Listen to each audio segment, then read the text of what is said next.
Yeah, we can hear. We're good. I don't know. I'm gonna turn the back. She gonna Jason. preach. Yeah, I'm gonna preach it in the back. And then after I preach, Darrell will say the blessing. Will be all right? Well, I'll tell you what it is. This is all about an honor that he got. I got from him. Received from him. I think it was in September, and I'll show it to you. And because I can't go around to all of you and tell you about it, and I'd forget who I told and all of that. And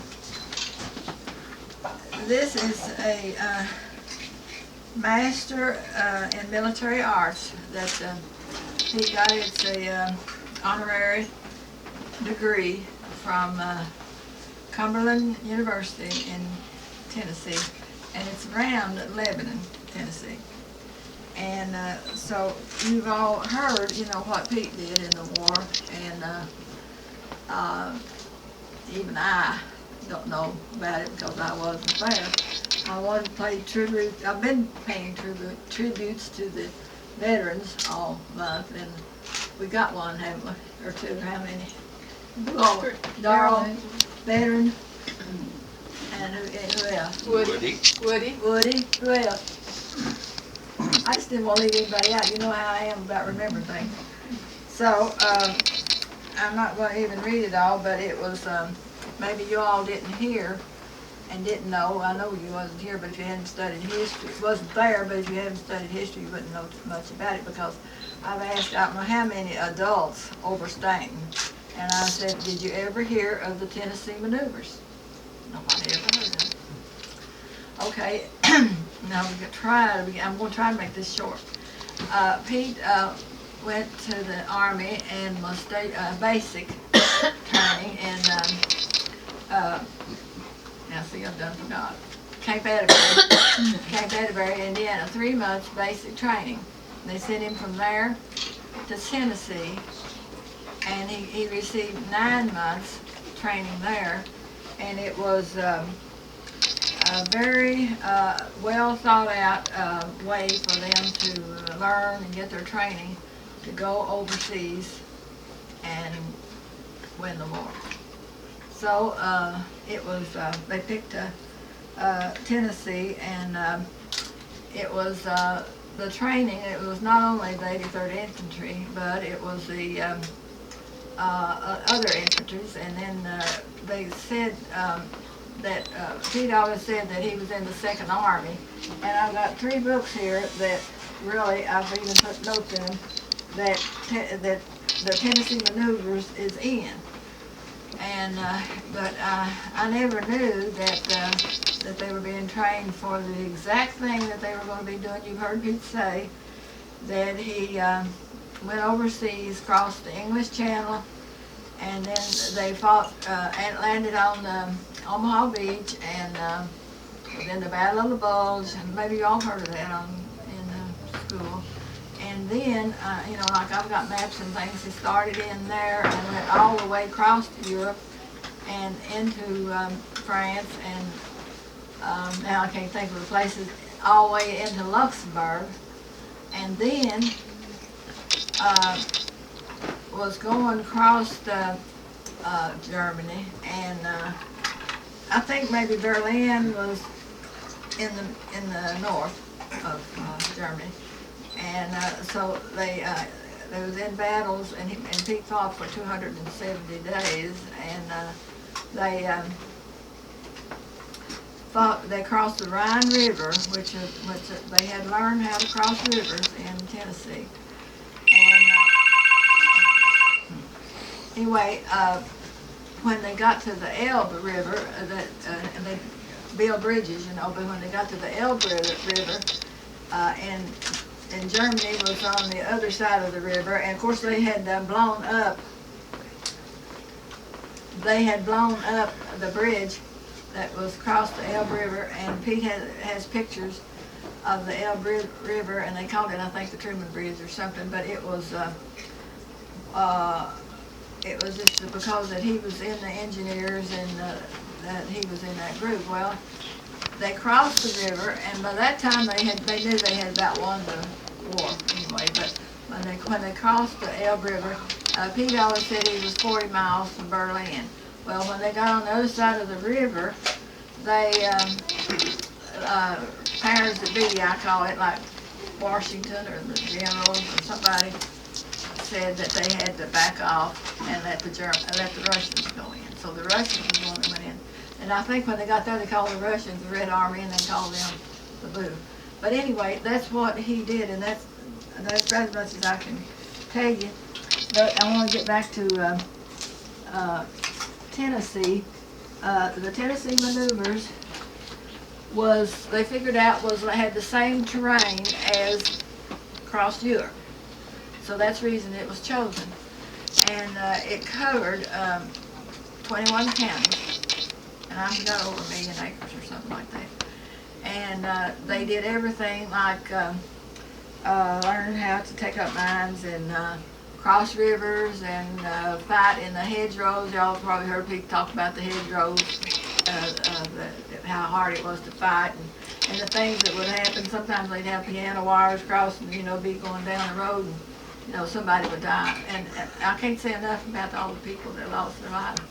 But anyway, there's a kind of a funny part of it. I always told Pete, you all know how determined Pete always was, so I've always told him that he dug his foxhole deeper than anybody else, and that's how come he came back from the war.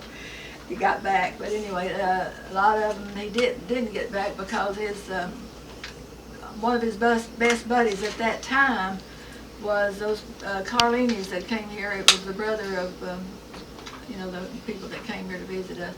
That one of the biggest battles was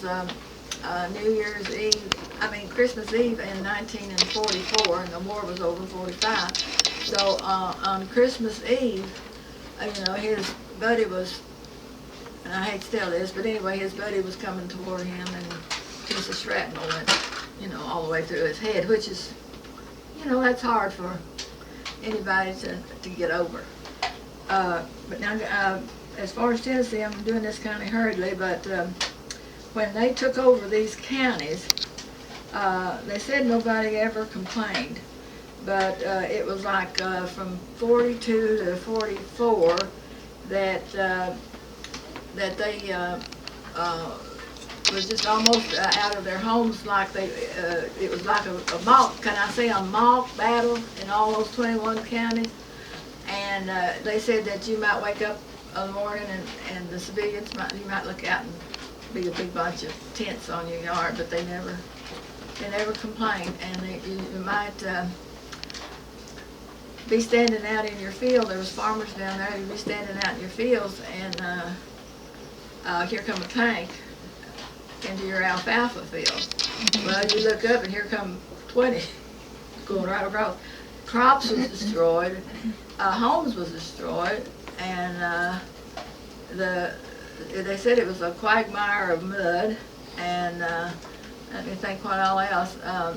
Well, for one thing, they had about 6 problems, which would be like things that you learn, like river crossing and taking over a town, whatever it was that you had to learn. When one of those was over, the whole 21 counties would, you've heard of soldiers going into town and the USOs, entertaining them and the picture shows, and they took them in their homes. They were just really good people. And I could tell you about how many millions of dollars, well, it's about 1 million acres, but millions of dollars that was destroyed. So we'll move on to the end of it, that they sent barbed wire in there for them to try to fix their fences and things. But when the war was over, they were allowed to put in a claim for the damage. And see, I forgot how much that was, but I just wondered what these boys here would think about having a war, how they like to play war, or Indians or something, that how that you would like, I mean, they would find things like, helmets, and can you just imagine how glad they were that they find things, because, it would be like what you would think if you would allow to go play war, in other words. And this one boy told about somebody got away from the enemy and got in their barn and, like hid out there, for a week or so, and just different things like that. You've seen movies, and I know that you know about those. And said that you might be going down a country road and meet a tank with no headlights and everything just going all picture. It rubbed away their topsoil and everything else, and it said in money damage to the 3,820,000 acres, the United States settled 29,000 claims from all those people that had gone through that. And it cost, now this is like not money for nowadays, that was like money for 42. In the 40s, yeah, there was like, there was $2,600,000 dollars in money, plus another couple million to repair the roads and the streets and everything like that. And there was, out of the different outfits, airborne and everything, there was 850,000 troops trained in the battle, in the Tennessee maneuvers. Now, maybe you know what the Tennessee maneuvers was, and I would like to encourage some of you young people to, read. We've got a pretty big collection of books, and there's 3. I saw it through, and this is the 2nd Armor, and somewhere in Tennessee, and another one where it says see it through. And it would be, I don't think that Pete was any hero, because he never acted like he was, and he said that that lots of times that people went in and got a Purple Heart, for maybe just a minor, and he never would go. That sounds just about like him, but that he probably could have got a Purple Heart, but he didn't get one. And there was 19 infantry groups trained, and 7 armored groups, and 2 airborne. Oh, and one more thing, when they it gets so interesting the more you read about it. But anyway, the airborne would throw sacks of flour down on this bridge, and that meant that bridge was blown up. And there'd be somebody on each side to see that nobody crossed it. You understand what I mean? Mm-hmm. Well, anyway, any questions? But, well, this is what, he fought 270 days, and it was like through Normandy and Brittany and the Central Europe, and then the Ardennes and the Rhineland, and and he fought all through the hedgerows of Germany and everything. One more thing, I keep saying that. This has been downstairs for a long time, and I'm leaving it laying here for a few minutes afterwards that y'all can see that this is the Tennessee maneuvers. You see the tanks? Over here is the poor people, but they tore theirs up, their places up too. I mean, most of them had to have their roofs put on, after the war. And this over here is the colonel or somebody, the rich people. But anyway, that's a souvenir of the Tennessee maneuvers. I was looking at this earlier and I was laughing about this. This was these white people over here waving, and the black people over there eating watermelon. Yeah. Now, they would really resent that, wouldn't they now? They don't know how to help it. I'd say they don't know how to help it. No, they'd probably come burn your house. But, I mean, I've got a whole lot of books that y'all It's not like that anymore. No, not that anymore. I'll probably think of something different that I was, else I was going to say, but They had segregation back then, folks. yeah, but the Really black people, they've got a book out on them, that they really played their part in the war. And they had out west. They had the Indians, and they were. That was a code war that they did because they could talk. Nobody would understand them, you know. So they really gained something going through that. And I told you to make it short. So anyway, this is it's called honorary degree in of Master in Military Arts. And well, I think it was in '05 that Pete and I could go to. We went to Lexington at the height, I think it was. That the mayor of Deauville, France, came over here with a bunch of medals because we, the U.S. in the 83rd, liberated France. They would have been gone if it hadn't been, and they all realize that now. So, see, Pete, we went down there, and I have a picture over here with Pete receiving this medal from the mayor of Deauville, which Lexington is a sister city of France. And for a long time, we've been getting, you know, like letters and things thanking us for saving them. Melanie found this on her or something somewhere, and we'll get back to Thanksgiving. I just wanted y'all to know that because I was afraid I'd miss somebody telling.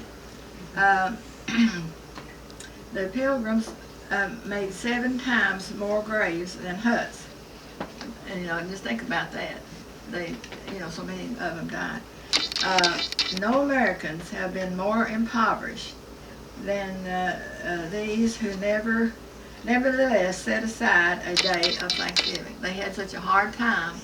And then this morning I was thinking about Thanksgiving, and we all should give a lot of thanks. And I'm surprised that, in a way, that they put those 2 words together. You know, they could have said some kind of day, you know, but just thanks and giving both together, Thanksgiving. And I'll ask Darrell to